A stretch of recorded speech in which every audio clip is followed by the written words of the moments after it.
Vitamins के तो आपने बहुत सारे नाम सुने होंगे, vitamin A, vitamin D, vitamin के।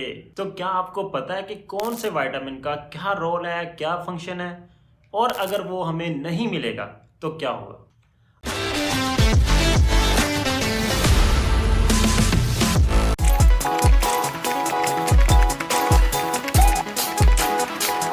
अब हम डिस्कस करते हैं fat soluble vitamins. Fat soluble vitamins वो विटामिन्स होते हैं जो फैट के अंदर सोलबल होते हैं, डिसॉल्व होते हैं। फैट सोलबल विटामिन्स कौन कौन से होते हैं हम पहले पढ़ चुके हैं, vitamin A, D, E and के। और ये विटामिन्स हमें मोस्टली फैटी फूड से मिल रही होती है।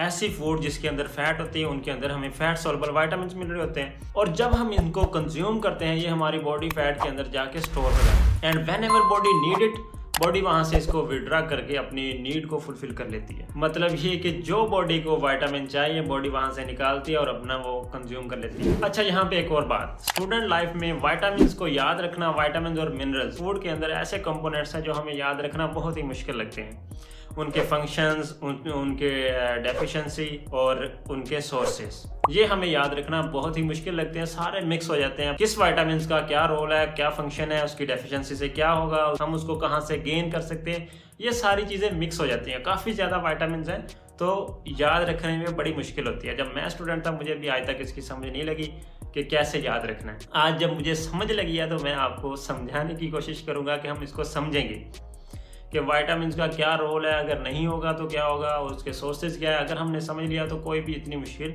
नहीं है इसके अंदर। ये वो टॉपिक था जब मैंने इसको याद किया, मैंने कहा यार सिर्फ नाम याद रख लेते हैं विटामिन्स के, कौन कौन से नाम है, ए, डी, ई एंड के, बी कॉम्प्लेक्स, सी, और आगे याद नहीं होता। तो आपने ऐसे नहीं करना, दोनों को याद करना है, उनके फंक्शंस को याद करना है। कोई मुश्किल नहीं है, सिर्फ एक चीज़ याद करनी है, फंक्शंस, बस सारा कुछ याद हो जाएगा। विटामिन्स का नाम याद करना है और उसका फंक्शन पता होना चाहिए। जब उसका फंक्शन पता होगा तो ऑटोमेटिकली सारी चीज़ें याद हो जाएंगी। अब आप सोच रहे होंगे कि अगर इतना ही आसान है तो जल्दी से स्टार्ट कर यार। First fat soluble vitamin is vitamin A. इसका केमिकल नेम हमें पता होना चाहिए। विटामिन ए का केमिकल नेम है रेटिनॉल। ये याद करने वाली बात है, रेटिनॉल इसका नाम है। और इसका फंक्शन हम पढ़ेंगे, उसके बाद डेफिशिएंसी पढ़ेंगे, और इसके बाद सोर्सेज कौन कौन से हैं, फंक्शन, उसका किरदार, उसका रोल, उस बॉडी में क्या फंक्शन परफॉर्म करता है, ये उसका फंक्शन है। अगर हमें वो रिक्वायर्ड अमाउंट में हम बॉडी को प्रोवाइड नहीं करेंगे तो बॉडी के अंदर क्या चेंजेस होंगे, या क्या डिजीज हो सकते हैं, या क्या डिसऑर्डर्स हो सकते हैं डेफिशिएंसी की वजह से। अगर डेफिशिएंसी हो जाती है या हमने इसको गेन करना है तो कहाँ से हासिल करें, कौन कौन से सोर्सेज है, कौन कौन से फूड है जिसके अंदर फला विटामिन पाया जाएगा। तो हम विटामिन ए के सोर्सेज भी पढ़ेंगे यहाँ पे। तो सबसे पहले देखते हैं फंक्शंस। अगर हम इसको डिटेल के साथ स्टडी करते हैं तो इसको किताबों में हम पढ़ेंगे तो बहुत डिटेल के साथ चला जाएगा, तो हमें ये याद करने में मुश्किल होगा। जिस स्टेज पे मैं पढ़ा रहा हूँ या बता रहा हूँ जिस स्टेज के स्टूडेंट के लिए, तो ये इंतहाई आसान करके बताने की कोशिश करूँगा। एक आध हम फंक्शन याद करेंगे, उसकी डेफिशिएंसी और सोर्सेज। तो इसका हमें फ़ायदा ये होगा कि हमें ये याद रह जाएंगे, हमें इनका डिफरेंस पता चल जाएगा, हमें इनका मेन फंक्शन पता चल जाएंगे। इसमें आपने देखना है, अगर आपने डीपली स्टडी करना है तो आप किताबों से रीड करें, कोई मसला नहीं है। अगर आप चाहते हैं कि कहीं बस एक आध दिन में मैं इसको तैयार कर लूँ या इसको समझ लूँ, तो फिर आप ये वीडियो देख लें, ये आपके काम आने वाली है। फंक्शंस काफ़ी ज़्यादा हैं विटामिन के, लेकिन मैं एक एक मेन फंक्शन आपको बताऊंगा। एक या एक से ज़्यादा, एक या दो मेन फंक्शंस हम डिस्कस करेंगे, ताकि उसका मेन पता चल जाएगा कि विटामिन इस विटामिन में क्या होता है, ये क्या करता है, उसकी डेफिशिएंसी से क्या होता है। विटामिन ए बॉडी सेल्स की ग्रोथ के लिए ज़रूरी होता है, और मोस्ट ऑफ जो इसका मेन फंक्शन है ये आई विजन की एडजस्टमेंट करता है, आंखों के लिए ज़रूरी होता है। इन केस हमारी बॉडी को ये नहीं मिल रहा, इसकी डेफिशिएंसी हो रही है, तो हमें एक डिजीज़ का सामना करना पड़ सकता है, वो है नाइट ब्लाइंडनेस, जिसको हम आम ज़बान में अंधराता कहते हैं, जिसमें हमें रात को कम डिम लाइट में कम नज़र आता है, या नज़र आता है, कुछ लोगों को नज़र आता ही नहीं है रात के टाइम। तो ये जो आई एडजस्टमेंट है ये फंक्शंस परफॉर्म करता है विटामिन ए। तो अगर हमने इसको लेना है, गेन करना है, तो हम कहाँ से लें, मिल्क, फिश, ऑरेंज, लिवर, ये उसके सोर्सेज हैं, milk, fish, orange and liver. Next is vitamin D.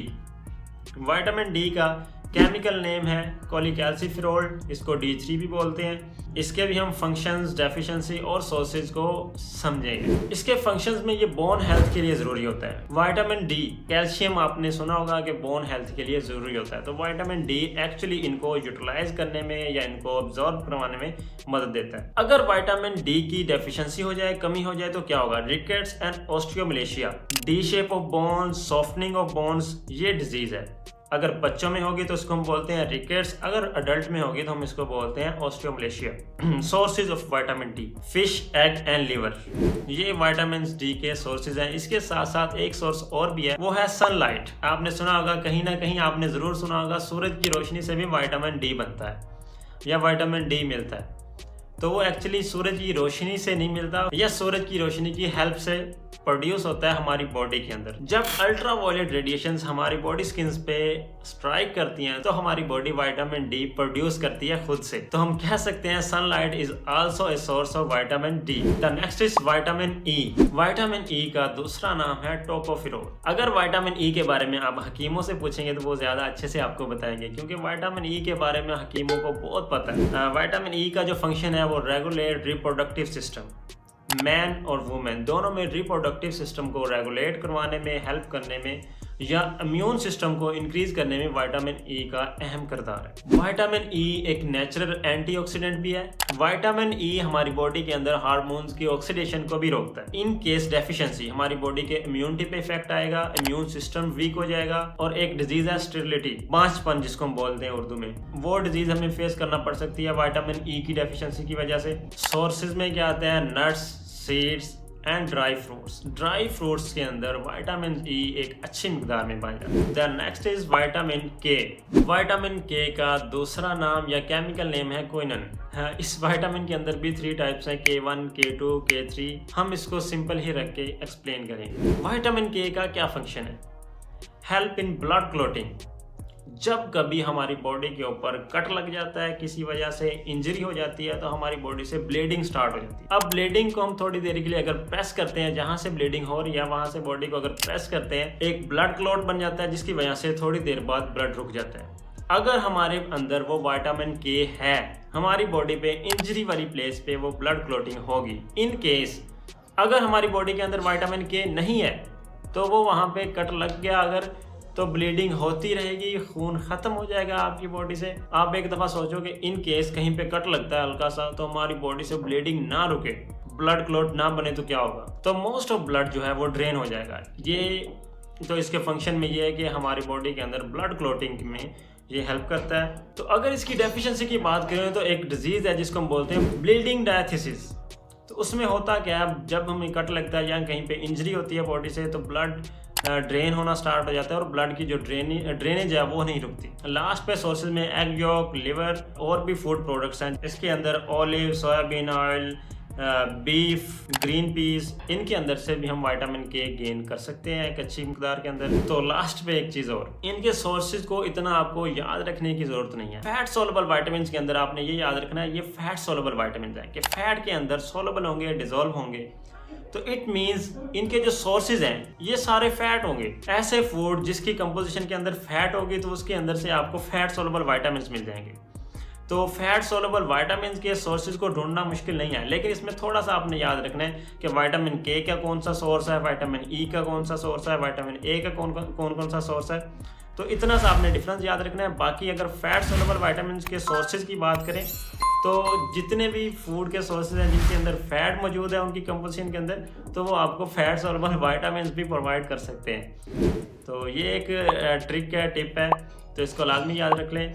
बाकी नेक्स्ट टॉपिक हमारा होगा वाटर सोलबल विटामिन पे।